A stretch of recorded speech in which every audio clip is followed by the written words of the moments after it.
Hello everyone, welcome back to the channel. I hope you all are doing great. So as you can see from the title, from the thumbnail कि I have made again $825. So आज इस video में हम लोग break down करेंगे कि वो जो ट्रेड्स लिए मैंने वो क्या ट्रेड था, मैंने क्यों वो ट्रेड किया, तो मैं उसको पूरा कंप्लीट ब्रेक डाउन देने वाला हूँ आपको इस ट्रेड के अंदर. सो जल्दी से वीडियो को लाइक कर दो और अगर आपने सब्सक्राइब नहीं किया है तो मेरे चैनल को सब्सक्राइब कर दो. और आई एम रियली सॉरी, मैं थोड़ा सा लेट वीडियो बना रहा हूँ because I was busy and occupied with something. But जल्दी से चल के देखते हैं कि क्या ट्रेड था वो. तो आप यहाँ पे देखो, मैंने इंस्टाग्राम पे एक स्टोरी पोस्ट की थी जहाँ पर मैंने बताया था कि this is what I am planning to trade. और ये ट्रेड का लॉजिक सिंपल था, मैं आपको ये पूरा ब्रेक डाउन करके बताऊंगा. बट मैंने यहाँ पे एक बाय ट्रेड प्लान किया था and this was my target 3382 और मेरा जो स्टॉप लॉस था 3360 था और मेरी एंट्री 3367 पर मैंने बनाई थी. अब ये ट्रेड मैंने क्यों किया ये मैं आपको जल्दी से चार्ट पर जाके समझाता हूँ. अब देखो, जब मैं चार्ट पर आता हूँ यहाँ पर, so if I go on a higher time frame, तो यूजुअली मैं अपना जो डे है वो स्टार्ट करता हूँ हायर टाइम फ्रेम से, like a day time frame और वन डे टाइम फ्रेम और like a weekly time frame, sometimes 4 hour time frame. तो यहाँ पे देखोगे आप कि market already since like last week down trend में था, right. You can see here market was constantly making lower lows, higher lows and lower lows, right. तो यहाँ पे लोअर लोज मार्केट बना रहा था एंड हायर लोज बना रहा था.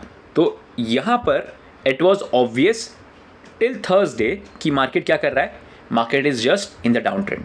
बट थर्सडे के दिन क्या हुआ, something different happened on Thursday. यहाँ पर हमको एक बड़ी सी बुलिश कैंडल देखने मिलती है, a strong body bullish candle. अब यहाँ पे देखोगे आप कि मार्केट जब डाउन ट्रेंड में था, जैसे वो बॉटम बना था तो यहाँ पे एक छोटी सी बुलिश कैंडल बना था, फिर वो ऊपर जाता, फिर नीचे आता, एक लोअर लो बनाता, again a small body bullish candle. Thursday के दिन something different happened. It created a proper bullish engulfing pattern, right. एक काफ़ी स्ट्रॉन्ग बॉडी कैंडल उसने क्लोज किया.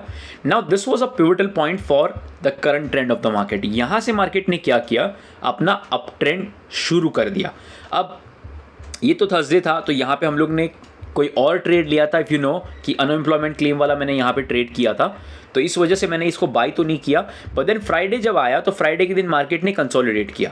Now if I go on a smaller time frame, अब जब मैं यहाँ पे स्मॉलर टाइम फ्रेम पे आता हूँ तो as you can see here कि मार्केट क्या किया, मार्केट ने फ्राइडे के दिन पूरा कंसोलिडेट किया एंड उसके बाद यहाँ से मार्केट ने अपना अप ट्रेंड स्टार्ट किया, दोबारा कंसोलिडेट किया यहाँ पर, ठीक है. एंड देन ये एक kind of a flag pattern को उसने ब्रेकआउट किया एंड देन यहाँ से अपनी जो ट्रेंड थी उसको कंटिन्यू किया. अब आप यहाँ पर अब छोटे टाइम फ्रेम पे अब जब जाओगे और देखोगे तो आपको दिख रहा है कि clearly market is making higher highs and higher lodge.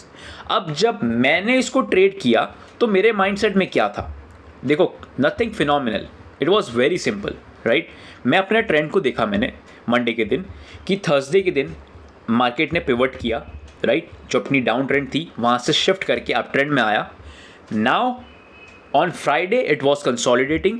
So think about it guys, अगर मार्केट डाउन ट्रेंड में है and then the next day it consolidates and weekend होता है, उसके बाद what can happen, two things can happen. Either it can continue the downtrend or it can just break out from the consolidation and continue going in the upper direction. And exactly वैसा ही हुआ. Monday के दिन कल market यहाँ से up trend की तरफ निकल गया एंड देन उसने अप ट्रेंड को कंटिन्यू करने के लिए दोबारा कंसोलिडेट किया and then in the Tokyo session and then वो वापस से अपनी जर्नी ऊपर की तरफ लेके चला गया. तो यहाँ पे हमको कंफर्म हो गया कि मार्केट अब क्या कर रहा है, अपनी शिफ्ट ले रहा है. जो डाउन ट्रेंड में था अब वो अप ट्रेंड की तरफ शिफ्ट कर रहा है. तो जब यहाँ पे वो कॉन्स्टेंटली हायर हाइज और हायर लोज बना रहा था, तो यहाँ पे मैंने क्या किया, जब देखो यूजुअली अब मैं क्या करता हूँ, प्री न्यूयॉर्क या न्यूयॉर्क सेशन को ट्रेड कर रहा होता हूँ, राइट.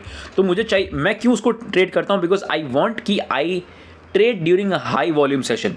तो ये यहाँ पे डेफिनेटली एक हाई वॉल्यूम सेशन था, तो मैंने यहाँ पे अपना ट्रेड कुछ इस तरीके से प्लान किया. If you can see here कि सबसे पहले तो मैंने अपना ट्रेंड देखा कि देखो ट्रेंड तो बुलिश है. अब अगर ट्रेंड बुलिश है तो ऑफकोर्स मैं काउंटर ट्रेंड ट्रेडिंग तो नहीं करूँगा. मैं क्या करूँगा, मैं ट्रेंड के साथ ही ट्रेड प्लान करूंगा अपना, because it's a very strong up trend. क्योंकि आप देखोगे जब मार्केट कंसोलिडेट कर रहा है तो बहुत छोटी छोटी कैंडल्स बना रहा है और कोई उसमें पुश नहीं है, कोई स्ट्रेंथ नहीं है.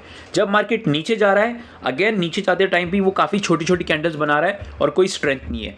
बट जब मार्केट ऊपर जा रहा है, जब मार्केट ऊपर जा रहा है तो काफ़ी वॉल्यूम के साथ ऊपर जा रहा है, एंड दैट इंडिकेट्स कि जो मार्केट में सेंटीमेंट है वो बाई की तरफ ज़्यादा है, right, people are preferring to buy more. तो इस वजह से मैंने यहाँ पे प्लान किया कि अगर ये कंसोलिडेशन फेज में है, अब अगर ये अप ट्रेंड है, अगर इसको अप ट्रेंड को कंटिन्यू करना है तो डेफिनेटली अगर इसको यहाँ से ब्रेक करता है, पहले तो इस लेवल को उसको ब्रेक करना पड़ेगा, और जैसे इसने इस लेवल को ब्रेक किया, अब मैंने यहाँ पे देखो ये जो बुलिश कैंडल थी मैंने यहाँ बाई नहीं किया। वाई?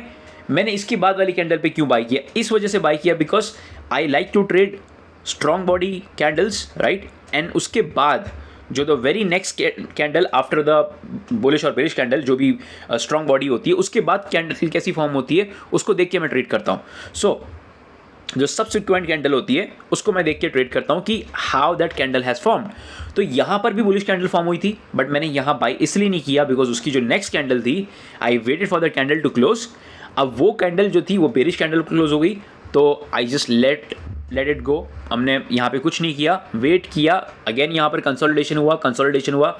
अब यहाँ पर मैंने सेल क्यों नहीं लिया? ऑफकोर्स सेल इसलिए नहीं लिया मैंने क्योंकि it is counter trend trading. तो मैं काउंटर ट्रेंड ट्रेडिंग नहीं कर रहा हूँ, मैं ट्रेंड ट्रेडिंग कर रहा हूँ। तो मैंने वेट किया एंड देन फाइनली ये जो बड़ी बुलिश कैंडल फॉर्म होती है, यहाँ पे मैंने वेट किया प्रॉपर ब्रेकआउट का। अब जब ये ब्रेकआउट भी हुआ तो now I have two confluence कि अब जो पहले candle side by side print कर रही थी, अब उसने क्या किया, अब उसने अपने कैंडल में ही हायर हाई फॉर्म कर दिया।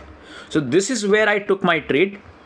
मैंने यहाँ पे अपना ट्रेड लिया और यहाँ मैंने एम किया कि मार्केट ऊपर की तरफ जाएगा। अब मैंने कितना एम किया, कैसे एम किया, मैं आपको वो भी बताता हूँ। अब बात करते हैं पहले स्टॉप लॉस की। तो मैंने स्टॉप लॉस अपना यहाँ पर क्यों प्लान किया, 3360 के आसपास क्यों प्लान किया? अब आप देखोगे मैंने अभी नहीं लगाया, मैंने आपको इसको स्क्रीनशॉट लेने से पहले ही लगा दिया था। As you can see here 3360 के आसपास मेरा स्टॉप लॉस था। तो मैंने यहाँ पे स्टॉप लॉस इसलिए लगाया क्योंकि यूजुअली लोग क्या करते हैं, अपना स्टॉप लॉस कहीं पे यहाँ पे लगा देते हैं, यहाँ पर, right. But you need to understand that कि गोल्ड इज़ वेरी नटोरियस। वो क्या करता है, जब ब्रेकआउट होता है, ब्रेकआउट के बाद में डेफिनेटली आपके रेंज में आता है। रेंज में आने के बाद में वो ये करता है कि लिक्विडिटी स्वीप करता है, लोगों को स्टॉप लॉसेस हटाता है, लोगों के जो स्टॉप लॉसेस होते हैं वो ट्रिगर करता है, एंड देन उसके बाद में वो अपनी ओरिजिनल डायरेक्शन में कंटिन्यू करता है। सो ये यहाँ पे मुझे पता था कि हो सकता है, इसलिए मैंने अपना स्टॉप लॉस जो था वो यहाँ पे लगाया। और इस वजह से मैंने, अब बोलोगे सर आपका स्टॉप लॉस यहाँ था, आपने स्टॉप लॉस दूर लगा दिया, तो मैंने वो जो स्टॉप लॉस दूर लगाया है उसको अपने पोजीशन साइज से कंपेंसेट कर दिया। मतलब मैंने अपना पोजीशन साइज कम कर दिया ताकि मैं ये काफ़ी बड़ा जो स्टॉप लॉस है वो खा सकूँ, वो मैं ले सकूँ। तो यहाँ पे मैंने अपना स्टॉप लॉस नीचे लगाया। ऑफकोर्स ये सेम लो बना रहा था, तो डेफिनेटली अगर ये सेम लो बना रहा है तो मैं लो से थोड़ा नीचे लगाऊंगा। तो मैंने यहाँ पे थोड़ा लो के और थोड़ा नीचे मैंने स्टॉप लॉस लगाया, and then market almost stop loss तक आ भी गया था, एंड देन यहाँ से फिर उसने दोबारा बाहर कंटिन्यू कर दिया। अब अगर आपको पता होगा कि this is my A+ setup कि अगर मार्केट बाहर जाता है, अंदर आता है, लिक्विडिटी स्वीप करता है और दोबारा जब बाहर जाता है, तो I have seen this multiple times कि मार्केट यहाँ से काफ़ी अच्छा रैली देता है, एंड एग्जैक्टली वैसा ही हुआ। बट मुझे यहाँ पर और पोजीशन ऐड करनी थी, बट मैं यहाँ पर और पोजीशन ऐड नहीं कर पाया। इसलिए नहीं कर पाया बिकॉज मैं इसको मॉनिटर नहीं कर रहा था लाइव, मैं इसको कॉन्स्टेंटली मॉनिटर नहीं कर रहा था, मैं अपना ट्रेड लगा के छोड़ के चला गया था। Actually this was on the live stream, I am gonna talk about this later. तो यहाँ पे मैंने अपना ट्रेड बाई किया एंड देन मैंने इसको चलने दिया। It was somewhere around here जब ट्रेड आया, तो मैंने अपना थोड़ा सा मॉनिटर किया, एंड यहाँ पर मैंने अपने ट्रेड को क्लोज इसलिए किया because if I go on 5 minute time frame, तो जब मेरा ट्रेड एक्टिव होता है तो what I do is I like to go on a smaller time frame like 5 minute time frame, and then मैं देखता हूँ कि मार्केट क्या कर रहा है। तो अब देखोगे यहाँ पे एक रिजेक्शन कैंडल बनी थी, कुछ इस तरीके से एक रिजेक्शन शो कर रहा था। तो जब ये रिजेक्शन शो करने लगा तो आई थॉट कि मार्केट का मूव शायद खत्म हो चुका है अब, क्योंकि इतनी बड़ी बड़ी कैंडल्स फॉर्म हो गई है, यहाँ पे डोजी कैंडल्स भी फॉर्म हुई थी, तो मुझे लगा यहाँ पे मार्केट अपना मूव खत्म कर सकता है। तो इसके लिए मैंने क्या किया, दोबारा जब उसने वो रेंज को कंप्लीट किया तो मैंने अपना ट्रेड यहाँ पर क्लोज कर दिया। So that was the whole idea कि मैंने अपना ट्रेड इस वजह से क्लोज किया था। अब if I go on 15 minute time frame, ठीक है, अब यहाँ पे मैं आपको एक चीज़ दिखाता हूँ।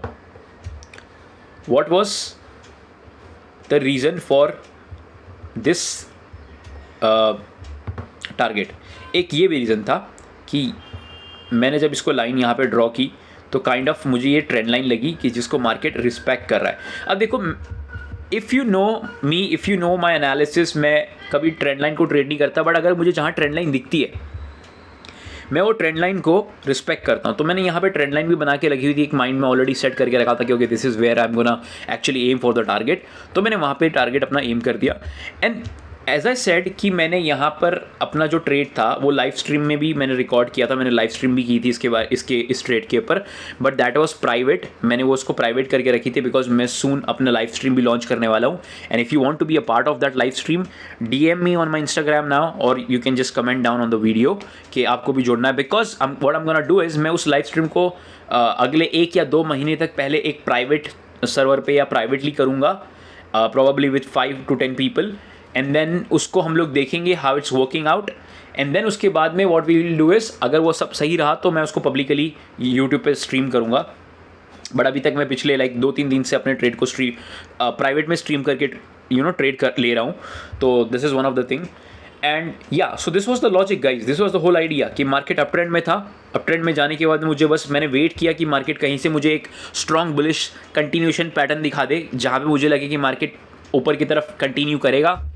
तो मुझे यहाँ पर वो पैटर्न मिल गई, bullish candle breakout, subsequent candle also became bullish, तो मैंने यहाँ पर बाई कर लिया, दैट्स इट, और उसको मैंने रन करने के लिए दिया। बट नाउ मैंने यहाँ पे एग्जिट कर लिया बिकॉज आपको मैंने बताया ट्रेंड लाइन भी था, एंड देन मुझे लगा कि यहाँ पे so and so whatever reason it is, I could have waited, like मैं यहाँ पे 90% क्लोज कर देता एंड देन बाकी को चलने देता, तो भी मैं अभी प्रॉफिट में होता। बट देन मुझे फिर ओवरनाइट स्वैप चार्जेस वगैरह सब नहीं देने थे, तो इसके लिए मैंने अपना यहाँ पे ट्रेड क्लोज किया, and then I just left the house and went somewhere out, मैं probably had my dinner and something. तो yeah this was the whole idea for the trade guys. I hope आपको ये video पसंद आया होगा, आपको कुछ इन्फॉर्मेशन इसमें से मिली होगी। So the only takeaway that I want to give you from this particular trade is कि never ever trade against the trend। अगर आपको एक अच्छी ट्रेंड दिख रही है तो always make sure that you are trading with the trend and not against the trend। Okay, so this is it for the video guys। Like my video, subscribe to my channel, and I'll see you in the next video। Thank you so much for watching।